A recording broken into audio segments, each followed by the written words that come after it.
What's up, y'all? It's your girl Diamond, and I'm back with my own new review of Heart and Hustle Houston. I know I did not do last week's episode, and I was just drowning in homework, so I had to get it done, right? But I did watch the last week's episode. It was a really good episode, and now watching this past episode, which was also good, I'm kind of bummed that this upcoming weekend is the season finale. They had a great first season. I hope that they get picked up for a second season because I was mostly excited about this episode versus the other show on OWN, okay? But let's get into it. So we start off with Tori. We get more of her background in PR. She got into PR when she was 19 years old. You know, she recently graduated from Clark Atlanta University, and then in 2 months, she started working under two successful PR companies, and then created her own PR company, and she has 9 employees, and her time in PR has been 16 years. She's worked with everybody, top athletes, actors, the who's of all over Atlanta, okay? So she figured, why not throw myself a party to dedicate my years in the industry? And I ain't got nothing against that. Go ahead, celebrate yourself. You deserve it, okay? And she enlists very good friends that can help plan this event. She had a marketing friend, she had an event planner. She, of course, enlisted Chloe to help plan her event because Chloe Cook events are the main place to go to when you want to have an amazing event. I did look at Chloe's Instagram. She do put on amazing events, though. Shout out to you, Chloe. And Chloe is honored to help her friend because that's our girl. She's always going to be there for her. And we entered this space where she wants to have her party. That party event space was everything. It was such a vibe. You know, the lights changed, the floors light up. How big was that space? How much money did you spend, Tori? Because you got coin to have this event. That was a beautiful space. Okay, that's super dope. I've never seen an event hall look that dope before. I want to go.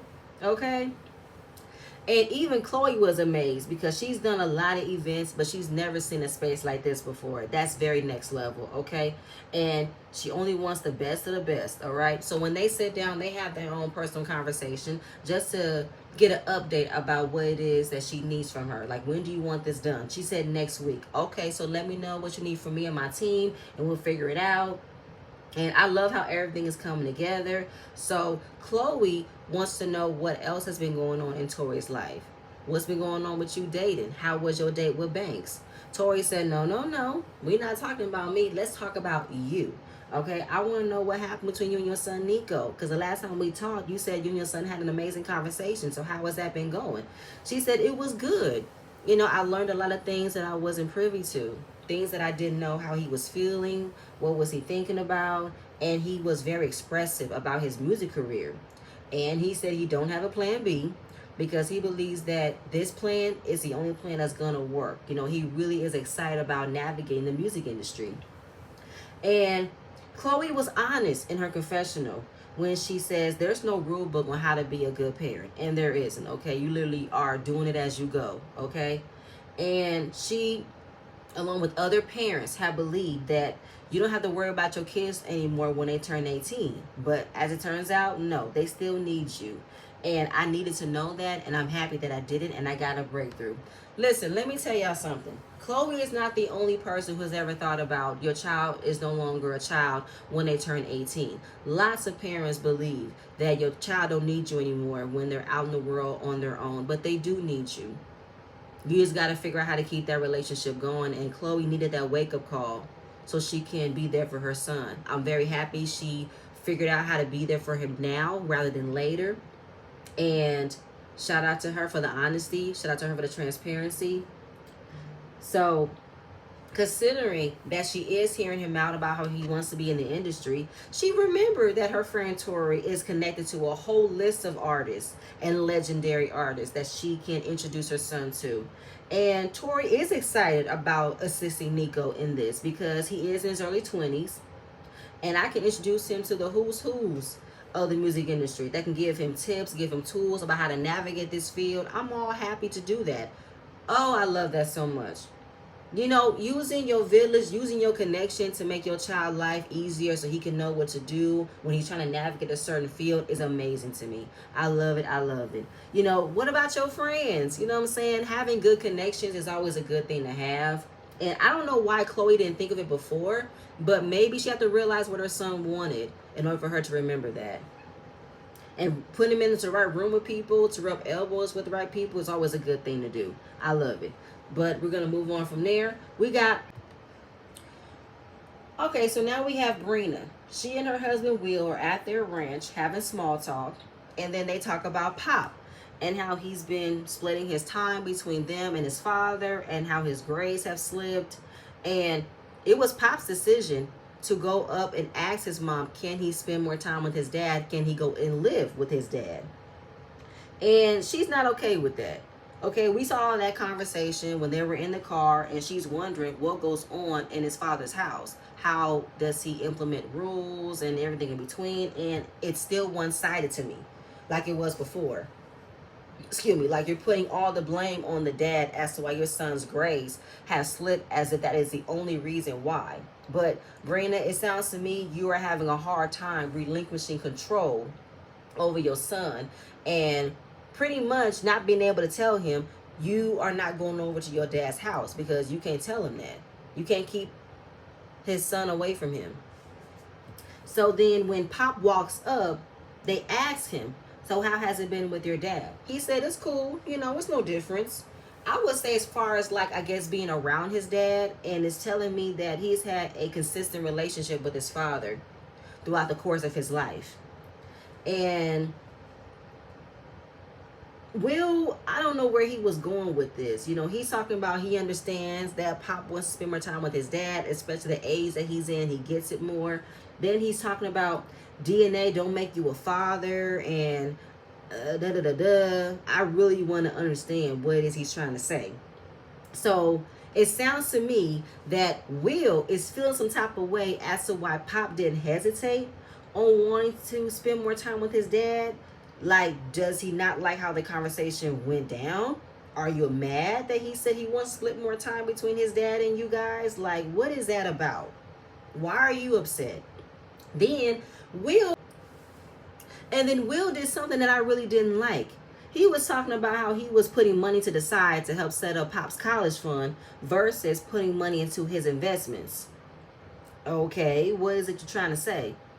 Are you saying that Pop isn't acting grateful that you are doing that for him? But if you have treated him like he's your own son, you haven't looked at him as a child that's not yours, why would you want to throw it in his face that you've done this for him? But if that's what you wanted to do, why make him feel bad about it? Why make him feel guilty about that? That's not right. That's not cool. I don't like what I'm hearing, because that wasn't right. Then Brina, she's in her confessional, definitely feeling happy that a man came into her life and was willing to raise her child like his own, love her child like his own, and says that it's like a slap in the face that her son decided to spend more time with his father. But why is that a slap in the face? It's not reading as if he loves his dad more than Will. Obviously, Will has been a part of Pop's life since he was a kid, right? Y'all been together for damn near, 8-9 years? So I don't understand how that is affecting him when it probably has nothing to do with him. So how does he feel away? Were there issues that were happening? Because I don't understand how it's affecting him so much. And y'all not saying it. Y'all leaving out context for me. So when they asked him, why did he decide to split his time between his father and his mother? And I didn't like that they put him on the spot like that. But he pretty much says it's because of the things that he's able to do at the house versus what he's not able to do with Brina. You know, he's talking about how they would get mad when he gets into trouble. And he don't want to put them in that space. He figured I might as well go ahead and deal with it at my father's house. Probably because it's a different environment. His dad is probably laid back, not as strict like Brina is. Brina has a structured household. So she probably don't play when it comes to that. And he probably don't receive that same harsh treatment when he's at his father's house. And I think that Brina is not recognizing that she's repeating the same exact cycle all over again. Because she recalls living with her parents that she couldn't do nothing right. But that's what she's not taking accountability for. You are literally seeing your son live the life you've lived when you was a child. And you're trying to do things differently, but the traits, the situation, it still comes up in the next generation without you realizing it. Then he said he thought he was a burden and that he didn't want to put them through all of that trouble. And he got emotional. He wanted to remove himself. I wish that Will and Brina would have gotten up sooner and hugged him as soon as he said that. I mean, they sat down for a while watching him express how he feels, get emotional, tears running down his face. And I think he was super uncomfortable with talking about this in front of him and on camera, mind you. But she did hug him, too late for my taste, okay? And they said, you're not a burden, you're my son and I love you. We just want to see you do good. We want to see you win. That's all. Don't ever think we don't want you to be yourself and this and that, the third. Okay, y'all showing how much y'all love him, but I need more of an in-depth conversation because this can't be the only problem y'all have with him. Because I need to know why you feel like his grades are slipping because he is living with his dad more. And then remember from a couple of episodes back, he's only splitting the week.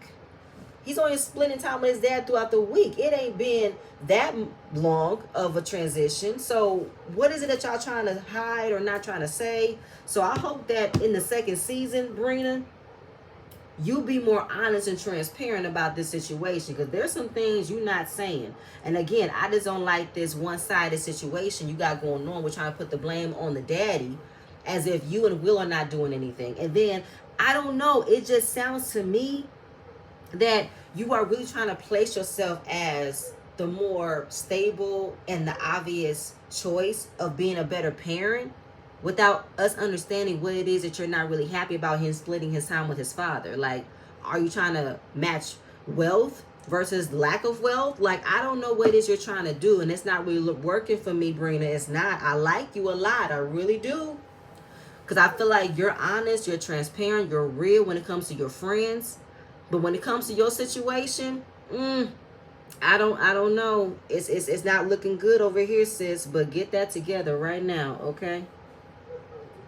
But moving on from there, we got Tori, Chloe, and Ro. They have a little small get together at the single ladies.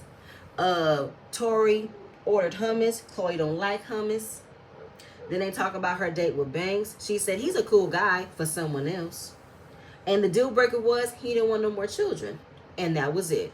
And Chloe reminded Tori that, okay, how about you open up more? Okay, don't put people in the friend or the brother category. Okay, let some things flourish. It don't got to be Banks, but see what you can be like with someone else. Yeah, don't push Banks on her. That's it. That's all. This man's in love with his horses. He ain't ready for no more children. Leave it alone. Okay. Then Chloe says in her confessional, listen, she understands where Tori's coming from. It's hard dating out here. You know, you want somebody that wants to settle down with, and she wants Tori to find that one. She wants Tori to find somebody who shares the same value as her, who wants a big family, who don't love horses, and can blow her back out multiple times in a day. I said, don't we all? Well, I have that, Chloe, but don't we all? I think Tori do deserve a nice, loving, sensitive man that wants to give her the life that she definitely deserves. I feel you on that. Then we get Ro. Ro finally quit the club victory. We know in the beginning of the season, she was kind of hesitant on quitting because she loved the club, she loved the people, but she wasn't feeling appreciated. And all the hours she was working, it was like, you think I'm a robot? You know, I got a child. I can't be out all night. So she was like, I did it. I'm done. I'm moving on up. And she's in her confessional talking about, I just woke up one day and wondered, what am I going to do with my life? What am I going to change in my life? You know, and she's doing things differently. You know, she's going to therapy. She's listening to her friends. She's putting herself first. And she appreciates the sisterhood that she has around her, letting her know, you got this. And once she quit, she said she got the best sleep she's ever had. When I tell you, my mom had that same epiphany when she finally quit USC, having not to drive that hour-long commute every day. Oh, my mom had the best sleep ever in life, and she realized this was the right decision for me. And I can understand that when I quit my job too. I having the best sleep ever. It was like when something's been dragging you down and you are just trying to find some peace, some easiness. All it takes for you to say, I'm over and I'm done. Shout out to you, Ro. Okay, I love it. I love it. I love it. Okay. And when you finally let go, you have peace. That's what Tori tells her.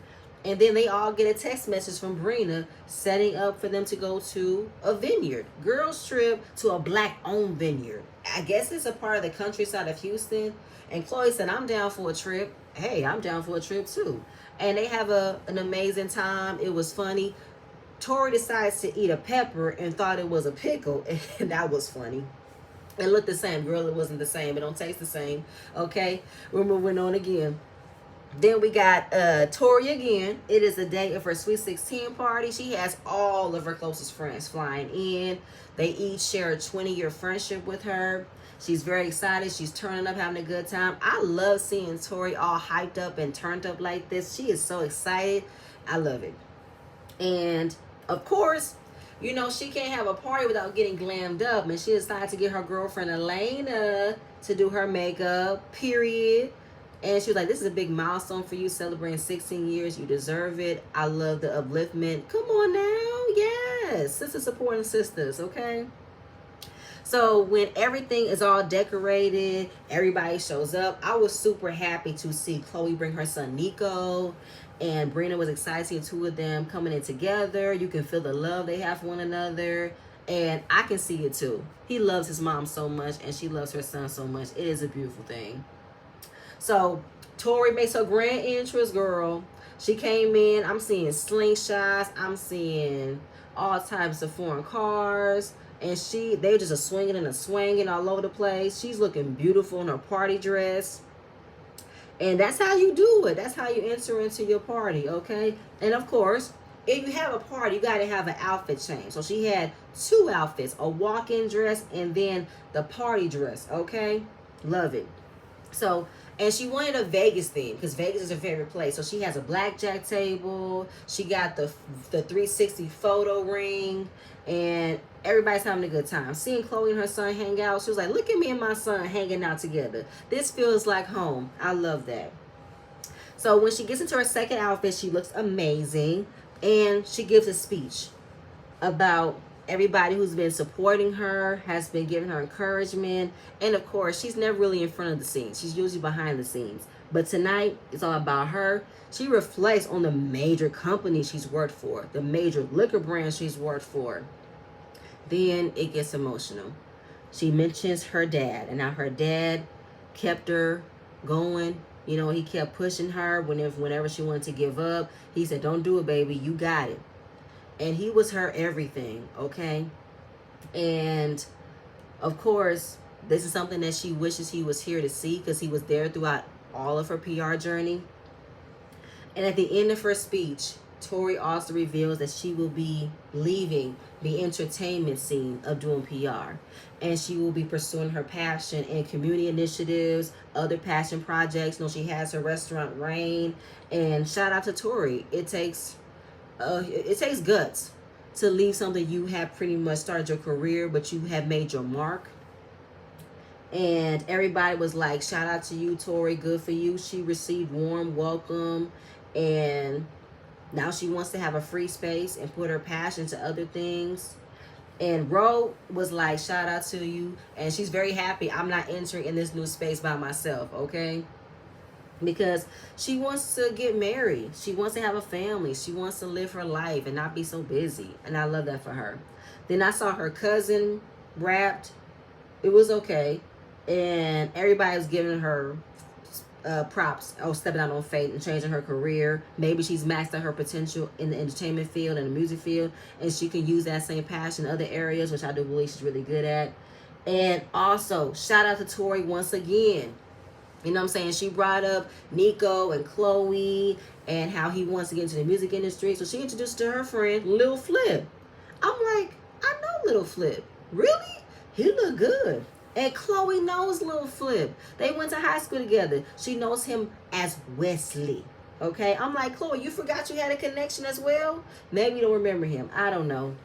And She was like, listen, this is my girlfriend's son. He's very interested in the music industry. I just want to know, what can you give him advice? And Chloe said, I heard you got a new label. He got a whole new label. And she was like, listen, what advice can you give him? Because I don't know how the music industry works, okay? What can you tell him? He said sometimes you got to put your own money into your own craft, okay? Where everybody going left and right, you going straight. And nowadays, a lot of artists are not signed to a label. They're independent. They're putting music out there on their own, and they don't want to be signed to a label that's not going to fulfill their wishes and let them make the music they want to make. And he was like, listen, we can exchange numbers and we can see what we got for you. And they're doing it old school, okay? Numbers, phone numbers, okay? No Instagram, no nothing, okay? I appreciate Tori for doing this. I commend Chloe for putting her son in that position to be connected to somebody that is going to push his career even further. Oh my God, I love that so much, okay? Chloe, I gotta give you a shout out and props because she listened, okay? She said, listen, I'm happy. I am the kind of mother that I want to be connected to a lot of people so my kids can be great. My kids can have great opportunities and excel in life, okay? I will lead you to the path of greatness, okay? And she should be proud. And I'm very happy that she decided to stick to her guns, be there for her son, and move forward. Love it, love it. And then they end the night with some swag surfing, okay? Love it, love it. Shout out to Tori, shout out to Chloe, shout out to all the ladies, okay?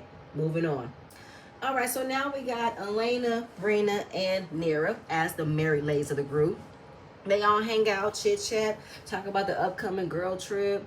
Elena said this is her first girls trip. She's never taken one before. Nira said, oh my God, girl, you have not experienced much, have you? She said, no, I have not, but I want to have a good time. I want to let my hair down, enjoy some good conversation, which you should, Elena. But it is interesting, though, that you've never had a girls trip before. I mean, listen, I've never had one either, but I've experienced other things. And for me, when I look at you, Elena, I see a vibrant, sexy woman who has a full life, and it's just been suppressed by Josh. And it shows you've outgrown him if you had never thought about that, you know? But before we get into that, we talk about Nira's life. You know how in the beginning she was trying to figure out how to fix things between her mom and her husband. And they had a date where they discussed some things. They're onto a better footing. Nira, I have said it before. Was this really a big issue that you just had to figure out? Or did you hype it up for the sake of you having something to put on for the show? Because I just watching you and your husband and your mom sit down and have dinner, it didn't sound like this was a dire issue, a dire need for you to figure out and fix. Because I don't want to believe this, near, but it looks to me like you like to dwell on things and make it an issue so that way you can figure out how to make it right, because you like to find things that you want to fix that doesn't need fixing. But I don't know, Munira, I feel like you like looking for problems that don't need to be there. But maybe by next season you give me something else. And then we talk about Elena, how Elena has been more vulnerable. She's been expressing how she feels about things. She's not trying to keep things together in a perfect little bow, which is great. So what has been going on with her? She's feeling alive, you know. She's very happy to get adjusted to her new makeup lounge, but she's not happy in her marriage. And, you know, she's talking about boundaries and how she's standing up for herself, about what she wants to learn. She's evolving, loving herself, and Josh is not moving in the same space as she is. So she wants to give herself a little bit of credit about admitting she's not happy and how she's getting comfortable with expressing that type of feeling with her friends. Absolutely.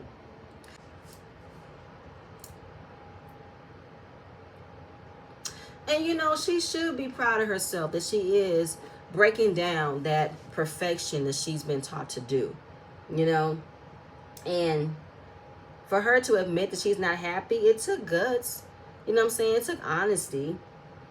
And how she's expecting more accountability, more validation, and acknowledging that you weren't happy and you want to apologize for what you're expecting. Don't ever apologize for what you're expecting out of your marriage. And with couples therapy coming up, you know, she's realized she has been a good wife. You know, I have done things I know a good wife was supposed to do, and I deserve better than this. And you do, Elena. You deserve more than this. Place yourself in a higher category, okay? You are the prize. Don't ever undermine what you have gone through while still accepting this man and what he's done to you, okay? And the fact that she is validating her feelings, she's not putting them down, diminishing them. It's not like, you know, well, suck it up, this is what it's supposed to be. No, absolutely not. You're not supposed to be in this type of relationship where your husband can't be faithful and can't appreciate you, right? And considering the fact that Josh is not moving in the same space as she is, it's almost like, what are you fighting for? Why are you fighting so hard for a marriage that he's not fighting for it? And he needs to be the one that needs to do all the fighting. He's the one who messed up. So Brina asked her, if therapy doesn't work, what is your plan? She said, listen, I don't have an answer to that. Maybe when I get there, I'll have one. But in her confessional, she's not sure if therapy will work. It is her last resort. And she is hoping that everything can be figured out with this couple session. We will see. Because now we have entered the last scene of her and Josh going to couples counseling. She arrived first. Josh arrived after her. That was an issue for me, that they did not arrive separately. No, that sorry. That was an issue for me, that they did not arrive together, because he was not on board with couples counseling. To think that you're not going to get the full potential of how couples counseling can work when it's about y'all bettering y'all relationship. So why wouldn't it work? And you weren't even consistent about doing your own individual therapy. So how can you turn your nose about not doing couples counseling? Make it make sense. And then, you know, when they all sat down, he talked about what made him decide to do couples counseling, because he figured his way made sense. He wanted to keep things in-house, see if they can figure it out together. But it hasn't working. But it hasn't been working. No, of course not. Because you kept doing the same things all over again. Trying to keep things in-house, trying to keep things privately, trying to make Elena forgive you quicker than she should. Forget everything you've done to her because you don't want to reap the consequences of hurting your wife. So yeah, no, I'm not keeping things private this time. We got to talk about it. We got to figure out why you keep doing the things you keep doing. And Elena have said that they have been rocking in their marriage for 3 years. He has done some things that she's having a hard time healing from. So he does this whole bullshit thing about trying to say that he wants to be the husband that Elena is very happy to see and wake up in the morning, and he wants to give her that. Do you want to give her that? Or are you going off of what she told you that's what she wants? Do you believe you can become the man that she wants to be happy with? This is about you putting in the work that you don't want to do. And she goes off about how she's felt in the marriage and about how she can't operate in the same space with him after having her heart broken over and over again. It's kind of hard to navigate that. And then we go back to how he cheated on her the first time during their engagement. And that set the tone of how her marriage was. And you are correct, Elena. It did set the tone. You did not properly heal from the betrayal of him cheating on you before you got married. And you never had the chance to figure out what you would do if you didn't marry him. It's like you pretty much rushed the process of just saying, maybe I'll say I'll do and it'll get better later. And it never got better. You didn't want to look weak in front of the other women because you married a man that cheated on you, but yet you didn't want to act as if you did not want to forgive him, but you did, but yet you regret forgiving him because you hold resentment as to why he is still doing the same exact thing over and over again. It wasn't just the engagement he cheated on you. He's obviously cheated on you multiple times since then, and you have been in the same cycle of forgiving and forgiving and forgiving, but you have not been allowed to actually feel the pain and him actually feeling the pain of hurting you. So there have been similar and repeated situations that brought her back to that first heartbreak because she never properly healed from it. It was rushed. It was timed.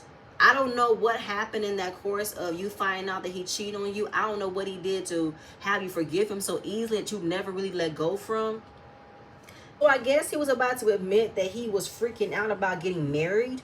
Then why did you propose? If you weren't ready to get married, you shouldn't have proposed. But Elena wouldn't allow him to finish because it's like, you're not the victim in all of this, sir. You are not about to make it seem as if, oh, it's because I was getting married for the first time, I didn't know what to do. As if Elena wasn't new to this herself. She's never been married before. But you're not a victim, and you cheating on me during our engagement, and I forgave your ass, and I still married you, and I've had children with you. We've had business together, and yet you still do the same exact things. So she's like, listen, I want him to finish. I want to hear him out, but he's leaving out some details. There have been a lot of things that have happened after that. I'm not just talking about what you've done to me 15 years ago before we got married. There have been some things that have happened during our marriage that you are not telling the truth about. So the therapist asked him, what are those things, Josh? What have happened? And Josh admits, he said, a lot of things have happened. I messed up. And Elena is about to blow. She's like a ticking time bomb because it's like she wants to get it out, but she doesn't want to put him on the spot. No. Stop protecting him, Elena. This is not about him. This is about you. Because obviously, this must have been a conversation y'all have had before you guys said yes to filming this show. About maybe keeping this particular thing under wraps. Of not talking about it until he was ready to talk about it. But why is it on his time? This is affecting you. He did this to you. Why are you helping him ease the pain, helping him ease the responsibility on how he was the one who was unfaithful to you? Make that make sense. So we can't get the actual thing until the finale episode, which is this upcoming Saturday. And I hope we get it, we talk about it, and we figure out how we're going to deal with it. And I want to know, Elena, why are you going back and forth with Nira in the next episode? How come you have all this rah-rah energy with your friends who is trying to help you versus you never giving your husband any of that energy? Make that make sense for me. But that was pretty much in the episode.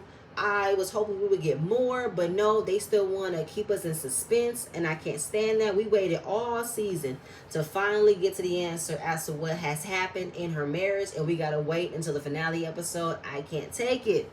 Elena, you are not going to spend any more of your years dealing with a man like Josh. Josh is complacent into how things have been happening in your marriage because you have not put your foot down and have told him how he needs to fix his problem in order to still keep you. You have not given him what it would feel like if he actually was to lose him. Josh don't know what it's like to lose you because you've never acted as if you were going to leave. You stayed. You forgave. But in return, you still expect for him to be the Josh you knew from high school, the Josh you fell in love with. But turns out he was probably that person the entire time.